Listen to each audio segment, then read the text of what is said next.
physical therapy and balance centers in Erie. We also have a center in Corey. What we're going to be covering today are some exercises for the lower leg. There are going to be a few stretches for the calf, the ankle, and into the foot, that plantar fasciitis pain in the bottom of the foot that a lot of people talk about. We'll be going through a few stretches with those, and a couple little balance moves that also help to strengthen the ankle. So we're just going to start with a little warm-up. So I'm just going to have Steve march like this. You could do this, you could do some little jumping jacks, you could go for a little walk, but I like people to warm up over the course of about 2 to 5 minutes just to loosen up those tendons and muscles and get them ready to start to stretch and move. It prevents strain and some other injuries that people have when we get the blood flowing. So he'll keep doing that. What I'm going to go over too are a couple other techniques just using some stairs. So if you have some stairs available, we'll show a couple stretches with those. And if you also have a towel, and this would be a longer towel, like a normal bathroom towel or a beach towel, for a couple other stretches for your feet, okay? So the first one we're going to start with today is just a single leg, it's a heel toe exercise. So let's turn it that way, Stephen. So you can hold on to the back of a chair, you can hold on to the back of a countertop, but what he's going to do here is he's going to come up on his tiptoes like this, and then as he rocks backwards, he's going to pull his toes up that direction. So the purpose of this exercise is to strengthen the calf muscle in the back when he's coming up on his tiptoes, and then it's to strengthen the muscles in the front called your tibialis, is one of them right through this area here that pulls your toes up this way. It's important to have the strength in the front as well as the back because these are the muscles that keep you from tripping. We'll see some people that have weakness in the front of their legs here, and if they have that, that's where they'll catch their toes sometimes on rugs or some other objects. So I'm going to have them do about 10 of these here, just up and down nice and slow.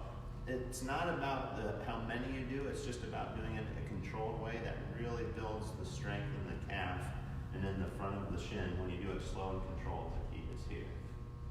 Okay, good. So go ahead and face this way, and we're just going to go to the single leg. Let's do a holding on. So the single leg stance, all it is just standing on one foot. I showed it yesterday kind of in a different regard for balance. But why we're doing it today here is he's just trying to stabilize at his foot and his ankle.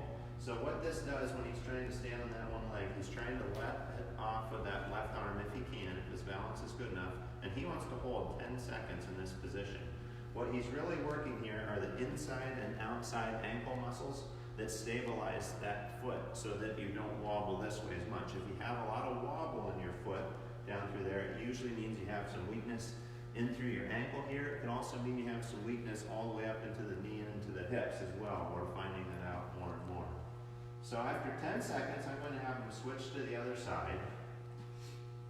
You can get a slight knee bend in this. I usually like people to have pretty straight knees though.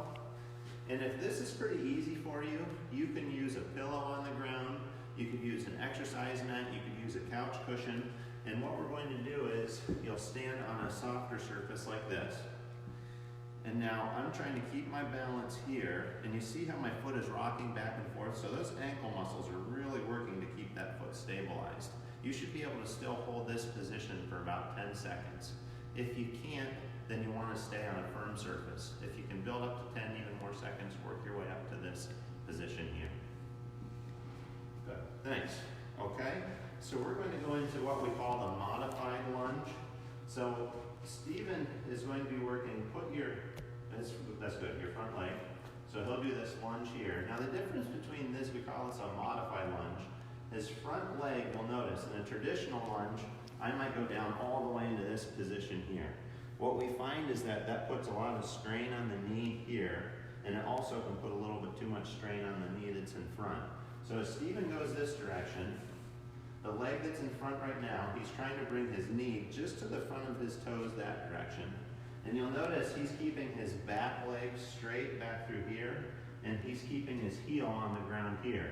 So this exercise has two purposes. On the leg that's moving forward, you're strengthening the quadriceps through here, which helps to stabilize the whole lower leg. And then on the back leg, in the same position, I'm getting a stretch on the calf down low here, and I'm also getting a stretch in the groin on that back leg and through this area. And this is more of what we call a dynamic stretch. That means he's just holding for a few seconds as he goes forward, but it's also a strengthening move for that forward forward leg. So you kind of kill two birds with one stone with this movement here. And I'll usually go back and forth about 10 times with this stretch on each leg. Okay, good.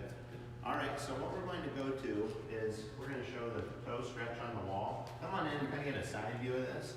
So there's a couple of different stretches that people do for their calves sometimes near the wall, but with this one here, I'm going to have him put his toes up on the wall like that, and now he's going to put that knee forwards towards the wall. The reason for this is we have what's called plantar fascia. So it's a connective tissue that just runs from your heel all the way to your toes. And what happens when that gets tight is people develop heel pain. So with this stretch, he's trying to bring his toes back this way, which pulls and stretches that plantar fascia. And at the same time, he's getting a stretch in a little bit deeper muscle in his calf called the soleus with his knee bent like this. So this is a really good stretch for plantar fasciitis and sometimes foot pain and calf pain in walkers or runners. I'll have him hold this a little bit longer. So he's going to hold about 10 to 15 seconds each side, and he can switch up, and he'll just do 2 or 3 of these on each side. Okay. Good.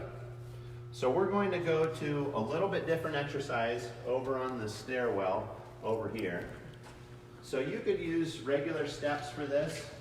You could use, if you have one of those little aerobic steps at home, they work pretty well. I like the stairs though, because they are a little bit more stable, so he can hold on. So at home, he can hold on to the stairwell. So he's going to let those heels drop as he comes down. And as he's doing this, he gets a really good stretch in your calves and through here. And this is a quick way to just get your calf stretches done throughout the day, because you can get them done at the same time. So as he comes up, he's coming up slowly. And as he comes down, he's coming down really slowly. And coming down slowly really builds those calf muscles. And if you have trouble in your Achilles in through here, it's an exercise to really start to build those tendons up if you have trouble there.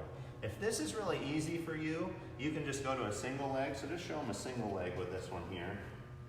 And this really puts extra stress through the calf and through the Achilles, which can be good as long as you don't have much pain with this.